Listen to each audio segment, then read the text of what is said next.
E aí, galerinha, voltamos para mais uma aula de geografia e hoje a gente vai falar um pouquinho sobre a questão do trabalho no Brasil.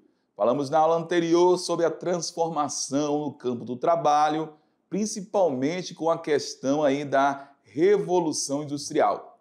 A gente sabe que a Revolução Industrial surgiu lá no século XVIII na Inglaterra e depois que surgiu a Revolução Industrial, galera, o mundo nunca mais foi o mesmo. E quando eu falo que o mundo nunca mais foi o mesmo, é realmente, literalmente, né? Porque ocorreram transformações da paisagem natural, da questão da automação da produção, das revoluções tecnológicas que acabaram também modificando a relação do trabalho do homem dentro desse espaço geográfico que é objeto de estudo da geografia. Beleza? Então vamos lá no quadro para a gente poder verificar os principais tópicos que nós iremos abordar na aula 13.1.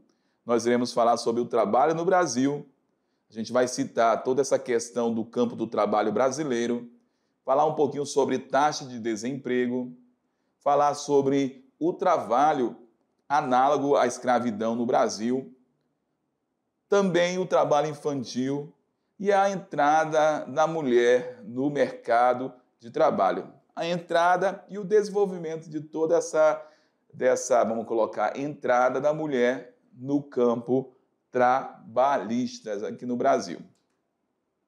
O trabalho no Brasil. Quando a gente fala do Brasil, em relação ao trabalho, a primeira coisa que eu quero falar para vocês é a questão da população economicamente ativa, que é chamada de PEA. Então, parcela significativa dessa população do Brasil, ela não está inserida no setor primário, no secundário.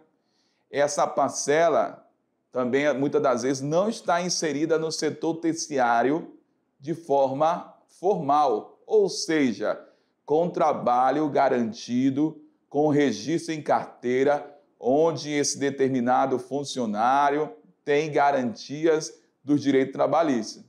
Grande parcela da população economicamente ativa do Brasil faz parte dessa economia informal, ou seja, trabalha como ambulante, trabalha como vendedor autônomo, que não tem garantias, beleza? Vamos lá no quadro. É o seguinte, presta atenção. O desemprego estrutural e outros problemas relacionados ao trabalho, também como baixa remuneração, é um problema enfrentado dentro do mundo do trabalho do Brasil. Além da questão da baixa remuneração, nós temos também a questão do trabalho, que no passado era o trabalho escravo, hoje a gente fala trabalho análogo à escravidão. E também outro trabalho que é bem negativo dentro do país é o trabalho infantil. Constitui nos dias atuais grande desafio aos governantes brasileiros. E quando eu falo governante brasileiro, não somente a esfera maior, que seria o governo federal, mas a nível estadual, a nível municipal e a nível maior, que seria Brasil. E aí o que acontece é o seguinte, presta atenção. Dados importantes do IBGE, da Pesquisa Nacional de Amostra e Domicílio, o número de trabalhadores informais no Brasil, olha só, atingiu aí, cerca de quase 39,2 milhões de pessoas. Isso no trimestre de maio, né? Encerrado em maio de 2022. Então, galera, é o seguinte, o que acontece? A gente tem um elevado número, né, dessa galera que trabalha aí na informalidade dentro do nosso país. E quando fala de informalidade, é aquilo que eu falei anteriormente, lá no início. O que acontece é o seguinte, olha, vem aqui comigo. Essa galera que trabalha com a informalidade não tem garantias. Trabalha de repente como um autônomo, como vendedor, de repente acontece um acidente, ele não vai ter como recorrer ao setor responsável, por exemplo, o INSS, para requerer um auxílio doença ou um afastamento do trabalho por conta do tratamento que ele estiver fazendo decorrente ao acidente. Então, esses são os problemas. Não tem direito a 13º, não tem direito a férias, e isso acaba sendo um problema quando a gente fala do setor trabalhista do nosso país. Vamos lá. Evolução anual do emprego. Olha só. Evolução anual do emprego com e sem carteira assinada no Brasil. E essa informação, olha, preste atenção. A gente tem aqui uma informação com carteira e também sem carteira. Carteira e sem carteira. E a gente observa os dados de 2012 até 2020. Beleza? Então vamos analisar a situação do Brasil quando a gente fala de carteira e sem carteira. Presta atenção. Com carteira, 2012, a gente tem aí, ó, essas informações em milhões, média anual. Olha aqui, ó. Média anual em milhões. 2012, 34,16 milhões com carteira. E sem carteira no Brasil, 11,2 milhões. Quando a gente analisa 2020, o que aconteceu aqui em relação a 2019? Uma queda no número de pessoas com carteira. Em 2020, 30,63. Sendo que em 2019 a gente observa aqui 33,22 milhões de pessoas com carteira. Analisando a questão sem carteira em 2020, 9,67. E em 2019, 11,58. Então, algo interessante aqui, ó, é o seguinte, ó, que 2020 diminuiu o número com carteira assinada. E sem carteira, a gente também observou o quê? A queda nesse percentual de trabalhadores. E a gente observa o lado negativo dessa história em 2020, o quê? Que houve uma menor quantidade de pessoas com o número de carteira assinada. Só que, em contrapartida, houve também uma queda aqui em 2020 na questão do número de trabalhadores sem carteira. Essa média anual em milhões.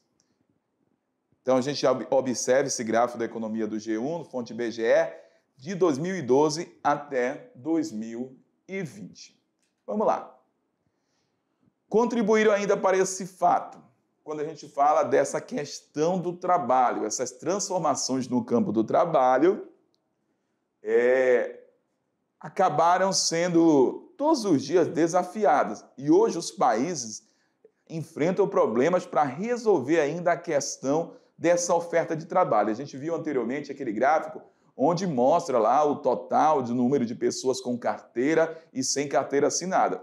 A gente sabe que a Revolução Industrial aqui no Brasil intensificou-se principalmente a partir da metade do século XX, e a partir desse período que acontece, muitas pessoas que moravam lá no campo, galera, migraram agora para a cidade. E essas pessoas que vieram para a cidade, nem todas conseguiram trabalho. Isso, até imagine só, estava iniciando o processo industrial no Brasil. Agora imagine hoje em dia, onde a população cresceu pra caramba no nosso país, onde há competitividade de mão de obra, onde há tecnologia. Então, todos esses fatores acabam sendo agravantes que muitas das vezes acabam não dando oportunidade para todos dentro do país. Vamos lá. Então, olha aí, os fatores que contribuíram ainda para agravar esse fato da questão do desemprego, de nem todos conseguirem, vamos colocar, uma renda regularizada. A automação e a robotização. em setores produtivos e serviços. Por exemplo, um exemplo aí, ó, em setores produtivos, a indústria, o campo, até 1950, necessitava de uma grande quantidade de trabalhadores para plantar, para colher. Hoje, na agricultura comercial, o que nós temos? A colheitadeira, que faz todo o processo de colheita. E também a gente tem máquinas que realizam o plantio, trator que faz a preparação do solo. E tudo isso acaba substituindo a mão de obra daquela grande quantidade de pessoas que até então trabalhavam naquela atividade. Então, essas mudanças acontecem no campo, acontecem na cidade. Por exemplo, no início da indústria, o processo tinha máquinas, tudo bem, mas existia grande quantidade de pessoas nesse processo produtivo, auxiliando na montagem do equipamento. Hoje em dia, não. Nós temos o quê? Maquinários, robótica dentro da área industrial que acaba substituindo a mão de obra do homem. Beleza? Vamos lá na tela. Vamos analisando mais informações aí, galera. Tanto no público, privado, também quanto no setor público, para a geração de emprego em outros setores e para a requalificação da mão de obra dispensada no setor industrial e bancário, por exemplo. Aqui a gente vê outra situação. Eu lembro quando eu era pequeno, era comum o cidadão procurar um banco para realizar seu pagamento. Paga a conta de água, de energia, o cara saía da casa às 7 horas da manhã para poder enfrentar uma fila de um banco ou de uma casa lotérica para fazer o seu pagamento. Hoje em dia, o banco aí está na palma das mãos. O cara com o celular efetua pagamento, faz transferência. Então, essas modernidades no campo também do trabalho acabaram contribuindo para gerar essas consequências.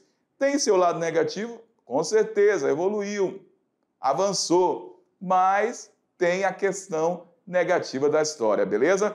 Porque lá no passado a gente tinha mais pessoas trabalhando lá no caixa do banco, lá no caixa da lotérica, era mais oportunidade de emprego.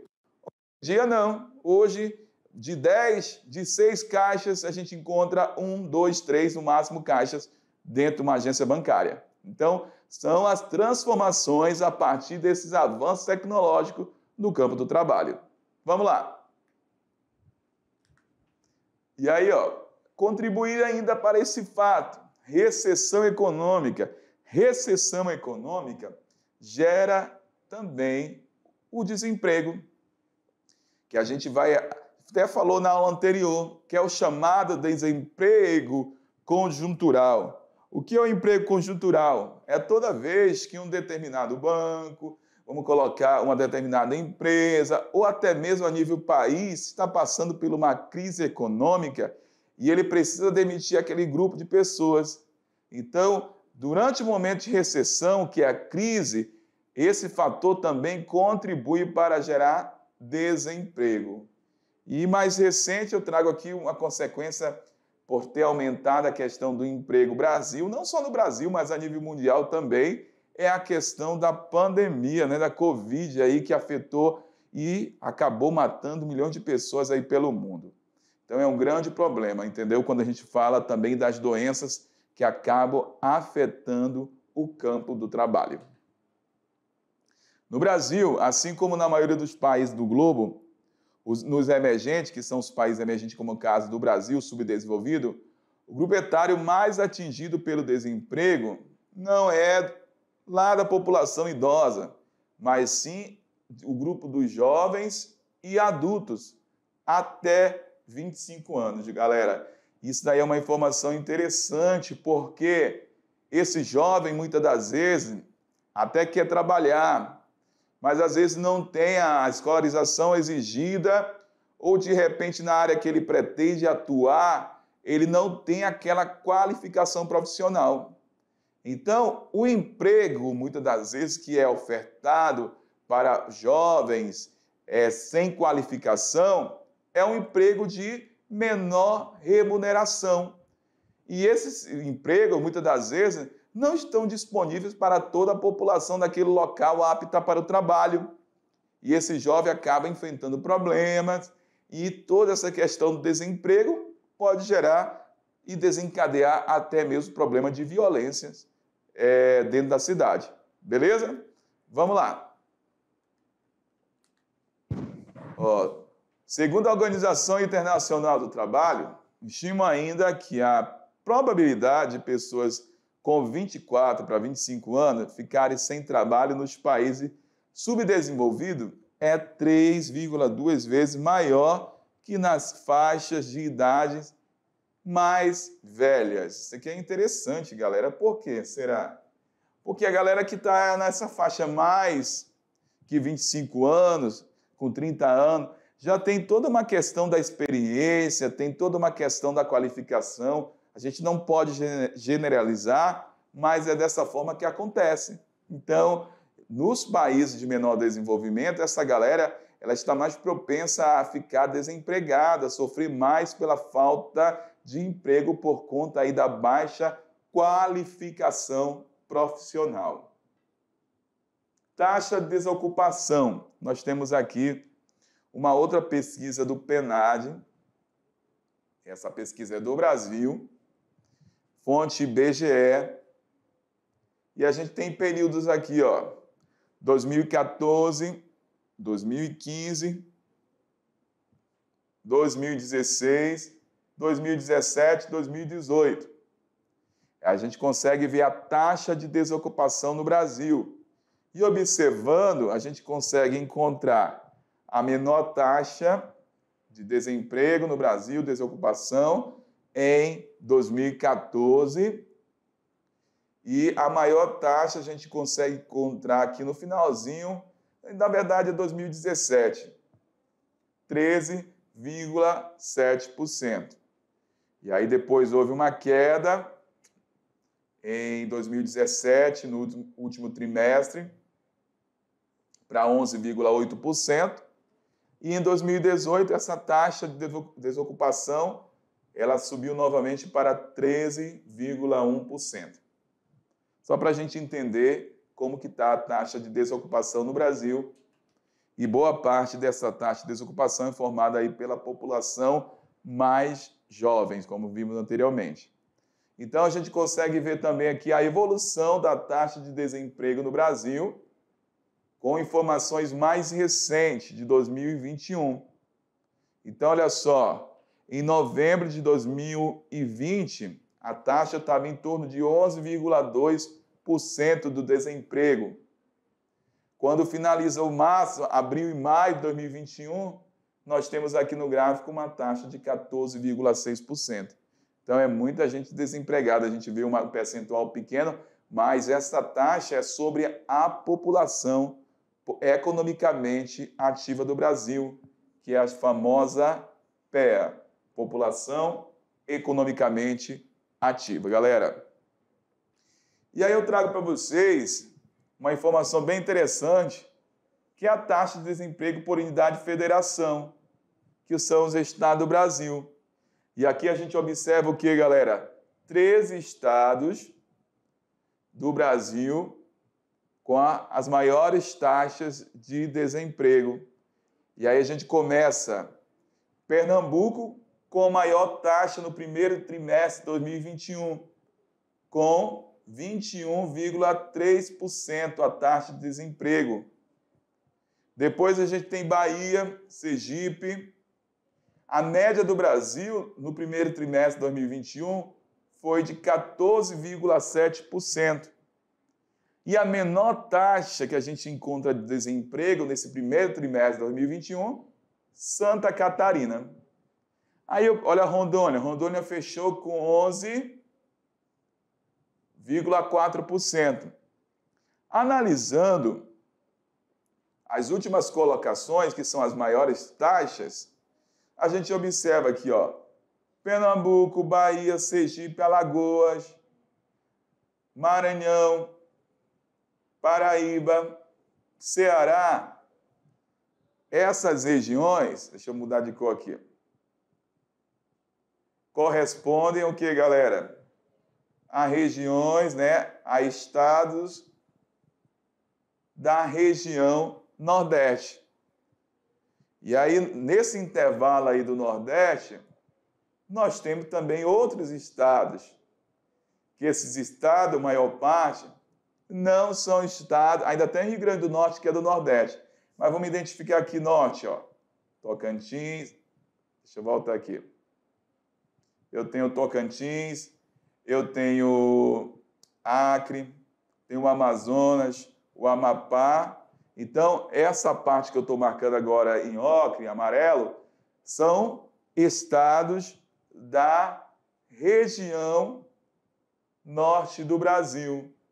Aí a gente observa aquilo que eu venho falando nas aulas de geografia para vocês. Preste atenção. Nas regiões de menor desenvolvimento econômico é onde a gente vai encontrar as maiores taxas de analfabetismo, de desemprego, baixa taxa de saneamento, e as regiões mais desenvolvidas do nosso país é onde que a gente geralmente encontra os melhores índices que estamos observando aqui, ó. Por exemplo, Santa Catarina, Rio Grande do Sul, Paraná. Então, essa galerinha é do sul do Brasil. Então, as menores taxas de desemprego no Brasil, você tem que lembrar o seguinte, você não precisa decorar o nome do estado. Onde que eu vou encontrar as menores taxas de desemprego no meu país? Nos locais onde eu tenho o quê? Uma melhor condição de vida, um melhor PIB, onde eu tenho o quê? O melhor setor estruturado do trabalho. É dessa maneira que funciona. Quanto maior o desenvolvimento econômico de uma região, no caso aqui do Brasil, que é sul e sudeste, melhor serão o quê? Os índices daquele determinado local. E os problemas? Quanto menor o desenvolvimento de uma região, certamente eu vou encontrar ali os menores índices, os menores desenvolvimento. Essa é uma regrinha bem básica da geografia. Vamos lá, no quadro.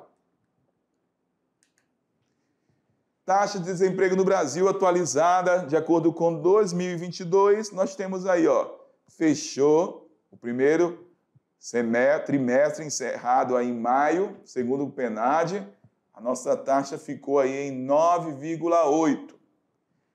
10,6 milhões de desempregados no Brasil. Pessoas de 14 anos ou mais. Beleza? Última informação acerca do trabalho, né, da taxa de desemprego no nosso país. Vamos lá. Falamos sobre a questão do trabalho do Brasil. E agora a gente vai falar sobre a questão de alguns trabalhos que acaba sendo o lado triste da história no nosso país. O trabalho escravo ou forçado ainda é uma realidade em pleno século XXI. Infelizmente, né, esse trabalho análogo à escravidão. Ele pode se manifestar de diversas formas, galera. Mas está mais relacionado ao quê? À escravidão por dívida. Principalmente aí nas áreas rurais. A gente vai encontrar também nas áreas urbanas, mas é bem mais comum aonde? Nas áreas rurais. Porque nessas áreas rurais, muitas das vezes essa galera está distante demais das autoridades e às vezes o trabalho análogo à escravidão está acontecendo no plantio, na derrubada da madeira, e essa galera muitas das vezes não tem a sua voz, né? Vamos colocar, alcançada, escutada por alguém para poder atuar naquela determinada região e desmontar aquele trabalho análogo à escravidão. A partir das denúncias, esses trabalhos, muitas das vezes, aqui no Brasil, são identificados. E quando são identificados aqui no Brasil, né, a partir das autoridades, esses problemas de trabalho são resolvidos. São multadas essas empresas, são multados esses responsáveis por esse trabalho análogo à escravidão. Vamos lá. No campo, A escravidão por dívidas ocorre quando um determinado agricultor ele é contratado para trabalhar, olha só, aquilo que eu falei, trabalhar no local que é muito distante do seu município. E aí, desse trabalhador, acabam sendo cobrados, galera, até as dívidas referente à viagem, à alimentação, que ele necessita diariamente naquele local, naquela fazenda, naquele sítio, naquela gleba, naquele distrito. E também até mesmo a compra dos utensílios de trabalho, como as ferramentas, para realizar diariamente sua atividade naquele local e até mesmo lá no seu alojamento. Então, quando aquele trabalhador, muitas das vezes, é chamado para trabalhar nessa empreitada, nesse determinado local, ele já vai endividado, porque até a sua refeição, até o seu deslocamento é cobrado, como uma forma de fixar, de controlar aquele determinado trabalhador. Com isso, o que acontece? Essa dívida acaba crescendo em valores superiores ao salário contratado. E esse trabalhador é impedido de deixar a fazenda até saldar a dívida mediante o trabalho. E às vezes é aquilo, todo dia ele precisa comer, todo dia ele vai precisar de um determinado equipamento. Então, como que ele vai sanar essa dívida? Essa dívida só vai aumentar diariamente. Isso acaba sendo um grande problema, porque ele não consegue deixar mais aquele local que ele foi levado para esse tipo de trabalho. Então, esse tipo de trabalho, ele caracteriza-se como um trabalho análogo à escravidão.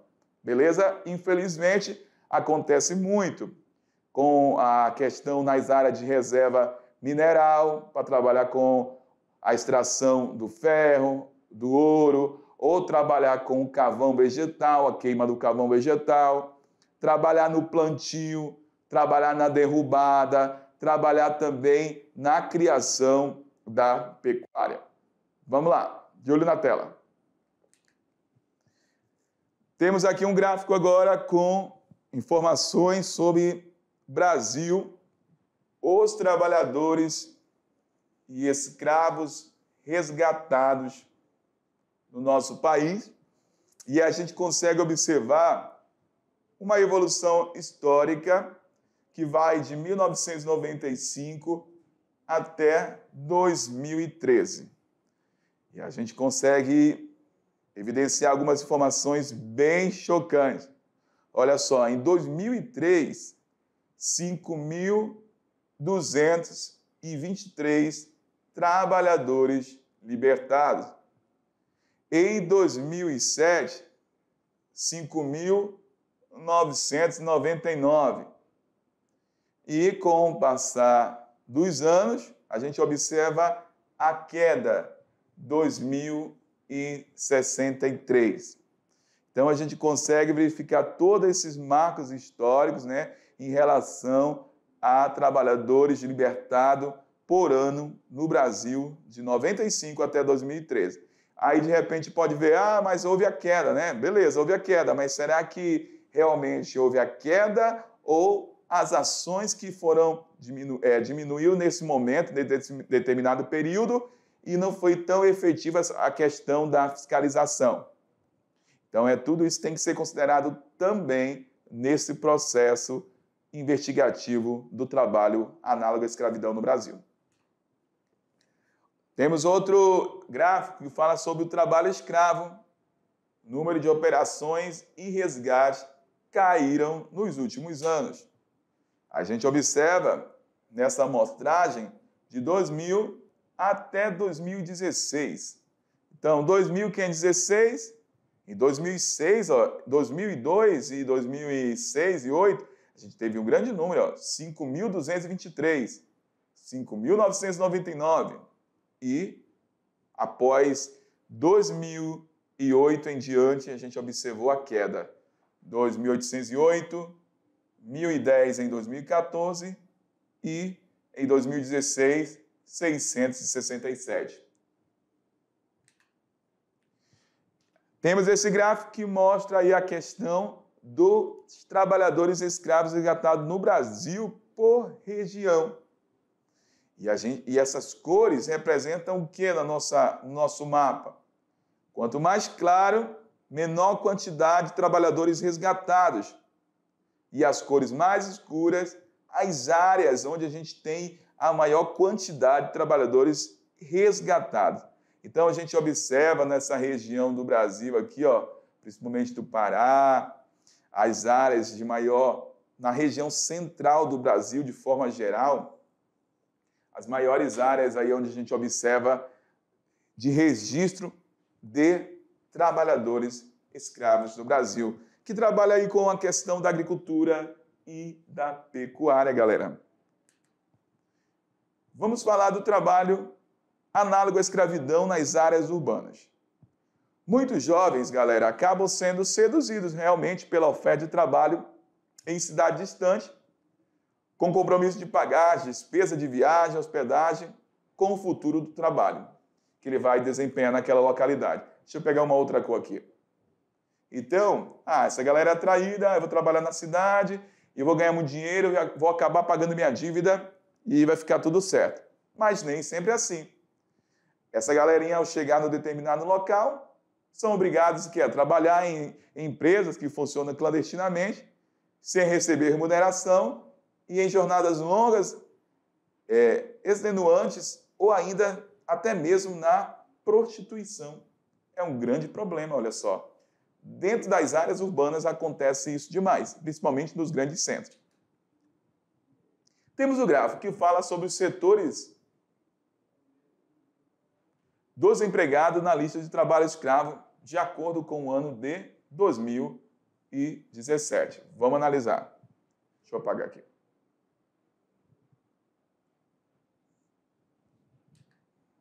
Deixa eu só marcar aqui rapidão, para a gente poder analisar esse gráfico. Então, olha só, de acordo com 2017, criação... Vamos pegar a agricultura, é a principal área, ó, onde a gente tem mais trabalho, segundo essa pesquisa, né, representada a partir desse gráfico. A agricultura é o setor que mais tem esse trabalho análogo à escravidão, 31,3%. Criação de animais, que é a pecuária, 25,2%. Construção, 9,2%. Madeireiro, setor madeireiro, 8,4%. E o carvão, 6,9%. E a mineração, 4,6%. E outras atividades, a gente vai encontrar aí um percentual de 14,6%. Então, olha só, maior quantidade do trabalho escravo, dos setores, dos empregadores na lista do trabalho escravo, lidera aí o quê? A agricultura e criação de animais. Outra temática que a gente também tem que abordar, e é um lado triste da história, que é o trabalho infantil, galera. Que é um trabalho que não tem amparo, é um trabalho ilegal, mas a gente sabe que tem vários locais onde essa atividade acontece, não só no Brasil, mas a nível mundial. E a gente vai falar um pouquinho agora sobre esse lado triste da história, que é o trabalho infantil. Vamos lá. Então, olha só, a legislação brasileira, ela proíbe qualquer tipo de trabalho para menores de 14 anos. Então, se é menor de 14 anos, é proibido por lei qualquer relação de trabalho. Então, a partir dessa idade, o trabalho é permitido.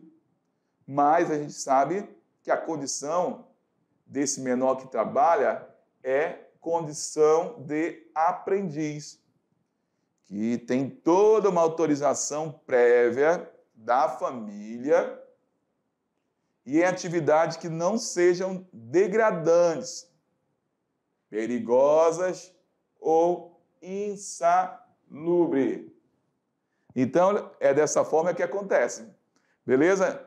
Pode trabalhar a partir de 14 anos, sim. Menos de 14 anos, não. Mas, para trabalhar mesmo como aprendiz, precisa de toda uma autorização prévia da família. O que acontece? Nas grandes cidades, são comuns casos de crianças que trabalham e, infelizmente, né, galera? Deixa eu mudar de cor aqui. Deixa eu pegar aqui uma... vou usar essa aqui mesmo. Vamos lá. Que trabalham onde? Em lixões, que trabalham nos faróis, realizam o quê? Acrobacias nas ruas e tem atividade doméstica, principalmente para as meninas. Aí são os trabalhos, quando a gente fala infantil, que acaba atingindo diversas partes do nosso país. Temos dados aqui do trabalho infantil no Brasil, número em 1000, de menores em situação de trabalho infantil no Brasil. Em 4 anos, número de crianças e adolescentes que exerciam algum tipo de trabalho ilegal caiu. Olha só, 16,8%. Então, em 2016, nessa situação de trabalho infantil no Brasil, nós tínhamos aqui aproximadamente 2.125. 2017, 1.976. E 2018, 1.916. E a queda aí que a gente observa aí em 2019, 1.768 crianças que se enquadravam no chamado trabalho infantil, que é um trabalho ilegal no Brasil. Então, por que a queda? Por conta das orientações, esclarecimentos e até mesmo a questão da fiscalização. A mulher e o mercado de trabalho. Outra situação que a gente vai abordar na aula que eu falei lá no início. Por muito tempo a gente sabe que, pela questão mesmo da tradição, o homem era o único responsável pela renda e a mulher era responsável por cuidar de casa, dos filhos. Mas tudo isso foi mudando, principalmente quando houve a transição aqui do nosso Brasil, dessa mudança da população lá do campo para a cidade. Hoje o Brasil, em torno de 85%, ele é um país urbano. Então, a mulher, mais do que tudo, ela tem um papel principal e ela é uma grande geradora, provedora de renda do seu lar. Então, essa entrada de transição de trabalho não foi tão fácil, mas hoje a mulher, ela é uma grande provedora do seu lar. Beleza? Vamos lá. Algumas décadas, essa situação mudou em razão de muitos países do mundo ocidental, em razão das necessidades da sociedade capitalista e também por conta dessa luta da mulher por seu direito de cidadã e contra a discriminação feminina. Desenvolvido e subdesenvolvido. A emancipação feminina que levou à conscientização social e à quebra do preconceito. Tudo começou nos países hoje que são conhecidos aí como desenvolvidos. No subdesenvolvido, o que levou a mulher a ser essa provedora, a atuar no mercado de trabalho? A decadência da instituição familiar, fazendo com que as mulheres tornassem chefes da família. Foram fatores que contribuíram para este posicionamento da mulher. Iniciou lá no século passado, no século XVIII, XIX, essa luta, pela conquista da mulher no mercado de trabalho, e assim foi se estendendo para os demais países. Nós temos aqui o rendimento médio por sexo, que é um grande desafio ainda para ser superado a nível Brasil, a nível mundo. Então, a gente tem aqui homens e mulheres, vamos analisar 2016, o que a gente observa? Olha só, que o homem, ele sendo representado aqui pelo azul, e a mulher pelo laranja, o homem ganha mais do que a mulher. Então, nós temos aí uma diferença aí de salário entre homens e mulheres. À semelhança de outros países, o rendimento da mulher são significativamente menores que a da população masculina. Apesar da pequena melhora, a remuneração média das mulheres ocupada na primeira década do século XXI representava aproximadamente 70% em relação aos homens. Então, mulher ganha cerca de 70% da renda de um homem. O tempo de espera por novo emprego no Brasil por gênero. Como que está essa situação quando a gente fala da mulher e do homem? As mulheres acabam sendo mais prejudicadas que os homens na chamada desocupação a longo prazo.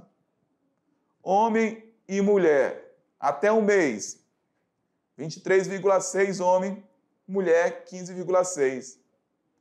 Olha só, na desocupação a longo prazo. Quando a gente olha aqui para um mês, menos de um ano, 40 homem e mulher 36,9. Quando a gente olha para 2 ou mais, o homem tem aí 13 e a mulher 31,3. Então, o prazo, certamente, de desocupação acaba sendo maior para a mulher. Beleza, galera? Então é isso, olha só. Falamos sobre trabalho no Brasil, as grandes transformações. Agora eu vou ali tomar um cafezinho e já volto para fazer a nossa revisão. Valeu, tchau!